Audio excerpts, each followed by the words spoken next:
Hello everyone, in this video I'm going to show you how to run some graphs, okay, in our studio, okay, especially that is useful for one-way ANOVA and also factorial ANOVA.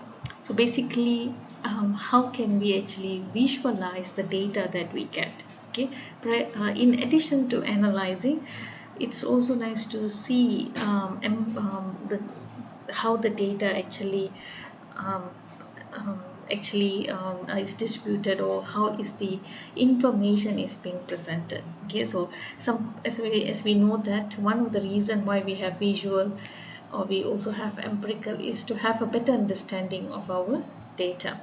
Okay, so as usual, there are few steps that we need to always follow. The first one is to set the working directory. So in this case, I have set my working directory and I have stored all my files under a demo folder called ftest, and it is stored in my E pen drive. Okay, the pen drive labeled as E. So once I've set my working directory, so all I have to do is run the current line. Okay, so I run it. Okay, then it moves to the second line, which is load the package.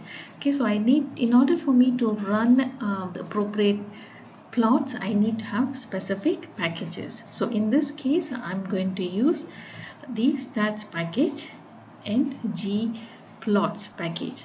Okay, in case if you don't remember, if you don't have these two packages, what are you supposed to do? You need to go to packages. Okay, the packages, and you can see install packages. Click on it and type the name of the package that you would like to install. So if you do, I'm sure that you do not have your gplots yet, so type gplots. Okay, and then click install. Since I have mine installed, I'm not going to go there. Okay, so always remember, that's the reason why you have to check whether you have this package or not. If you don't have, you have to install them. Okay, so in my case I have it, so I will run line number 4, number 5 and number 6. So all of them has been activated, has been called in. Now my third line is, or my 8th line, which is contained on my third command, is import the data file into RStudio. So I need to have a data file that I would like to use for the analysis. So in this case, it is called data for one and two-way ANOVA.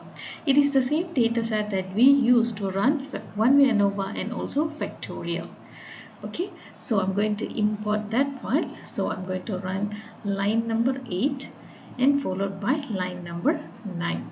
So how do I do that? I just bring the cursor to line number 9, okay, and then I click on the run function. Okay, and then it goes to the line number 11, which is number the command number 4. So I'm going to plot a box plot. Okay, so I'm going to represent the information that I get, okay, on the variable on a box plot. Okay, so this is usually used for box plot for one way ANOVA. Okay, so one way ANOVA, I'm taking the example from the one that we ran before. So is there any difference in the type of program that being added and the number of enquiries that we get for the advertisement? Okay, so there were 3 types of programs: business, sports and news, and then the number of inquiries that we get. Okay, so let's check out the data first. Okay, so data has 48 observation and 3 variables.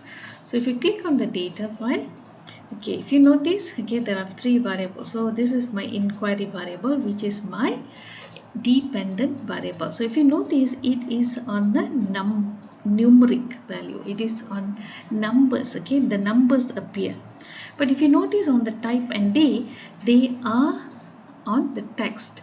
Okay, so they are being represented in terms of text. So day is being represented Monday and Friday, so I put in MOND, and then you have Fridays, and then the type has news. If I scroll down, if you can notice that business, sports. Okay, and then here I have Friday. So basically it's being represented in text format. But sometimes what you can do is you can also have it news as 1, business as represented 2.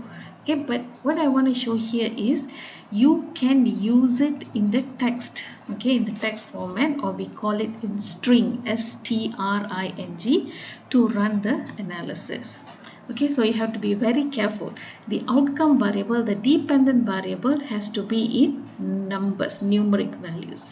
The independent variables, okay, in this case for one way ANOVA, my independent variable is the type. So in these 3 different types of advertisement, do they differ in terms of the number of inquiry that we get?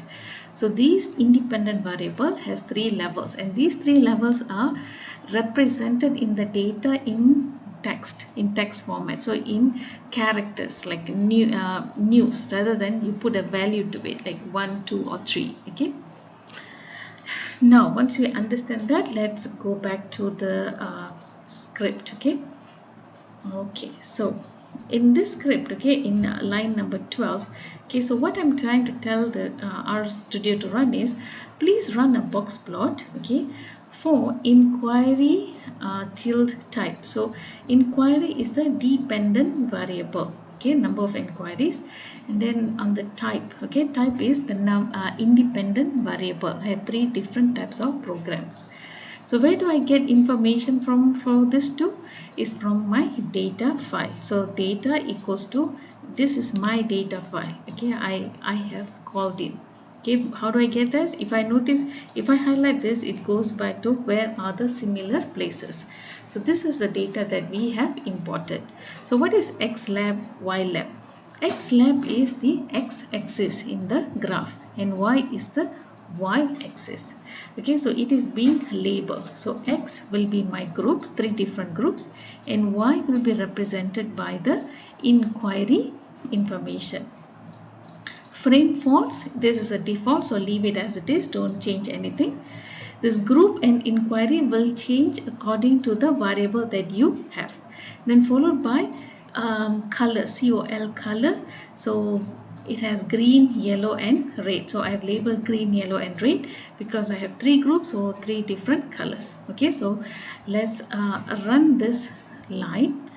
And what happens here is, on the plots, okay, on your right hand side, you are able to find the plots. Okay, so if it is too small for you to view, you can zoom it. Okay, so when you zoom it, you are able to see that this is your x-axis, your inquiry, y-axis is your group. Okay, so you have 3 group, business, news and sports, and they have been given the box plot. So what does this box plot contains of? Okay, it is the this is the confidence interval. Okay, so that is a range, right? So this is it's actually presenting your 95% of confidence interval. This is the lower bound and this is the upper bound, and this black line in the box is actually representing your mean, Okay, so this is the mean for business, mean for news and mean for sports. So obviously the mean for sports is lower compared to the other 3 groups. Okay, but is it really significantly lower? We need to test it out. So and these 3 and as I said that these are the lower and upper bound for each of the inquiry values. So for 95% confidence interval, so what is the lower bound, what is the upper bound for it? So at least this is kind of like a representation of the data. So what you can do is you can export them. Okay, so copy to clipboard, so it give you, so copy plot, and then you are able to paste it on the Word document. Okay, now let's look at the second type of plot. Okay, so plot means. Okay, so for that we need the library gplots. Okay, so we already activated this package. Now plot means is another function. Okay, previously we were using box plot. We want to tell the RStudio to create a box plot. Down here you are asking them to plot the means. Okay, so plot the means of what? Inquiry tilde type. So basically you are seeing that please plot the means for the inquiry variable by type, by these 3 different groups. Okay, and where do you get the information from? The data file frame. Okay, leave it as false. This is the default. Okay, don't change anything. Okay, what you need to change is the inquiry type and data, because this is will change based on your data set. And then you have X lab, Y lab, and then mean plot with 95% confidence interval. The main is actually the title. Okay, X lab, Y lab is the label for X and the Y axis. Okay, so let me click run it. Okay, so if it's still small, let's zoom it. So if you notice, what they did is, again, um, this is your x-axis. Okay, so this is your y-axis, this is your x-axis. So what is wrong here? So the y-axis should not have type, it should be inquiries. The group or the type is actually your y-axis.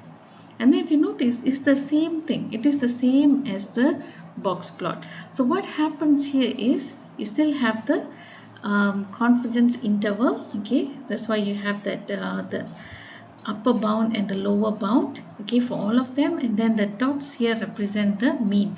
So it is actually trying to plot the means, and then it gives you extra information, how many observations that you have in each of them. So it is pretty much the same as your previous box plot, only thing is you don't have a box here. Okay, it just have your the means. Okay, and another thing is, it also in box plots. Okay, so if you want to go back to the plot before that, just go to this arrow. Okay, so in this arrow, it actually, why you have this box, why don't you just draw the line? Because this one explains the quartile also. Okay, it also explains the quartile. So it this line down here also represent the first quartile. Okay, and then this is the kind of like the 50% of it. This is like 25, this is 50, and then this is like 75. Okay, so basically it's actually trying to indicate, each of the line indicates the level or the values in the inquiry. Okay, so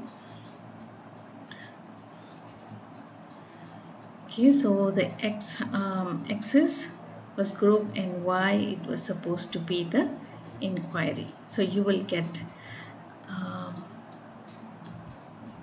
you will be able to get the, you see, the y was labeled as type, so this one, it should be typed as inquiry.